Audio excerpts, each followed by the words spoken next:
இப்போ சூரியன் தான் இருக்குன்னு வச்சுக்கோங்க.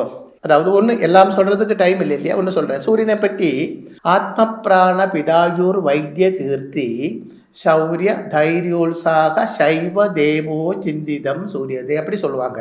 இதில் ஆத்ம பிராண பிதாயூர் வைத்திய கீர்த்தி, ஆத்மாவை பிதாவை பிராணன் இப்படி சொல்லி வரும்போது அதில் ஒன்று வருது, வைத்தியன். வைத்தியன் அப்படின்னு சொல்லும்போது டாக்டர் தான் இல்லையா, மருத்துவர். இதே மாதிரி எல்லா கிரகத்துக்கும் சொல்கிறது உண்டு. அந்த கிரகத்துக்கு ஒரு தொழில் சொல்லும். அது எது பேஸ் பண்ணுறதோ அங்கே தான் அதுதான் நம்ம படிக்க வேண்டும். அப்படி படிச்சிருந்தால் தான் நமக்கு படிக்கப்பட்ட படிப்பும் செய்யப்பட்ட தொழிலும் ஒன்றாக இருக்கும். அதாவது படிப்புக்கு தகுந்த தொழில் கிடைக்கும், அதில் இருந்து நமக்கு நல்ல வருமானங்கள் உண்டாகும்.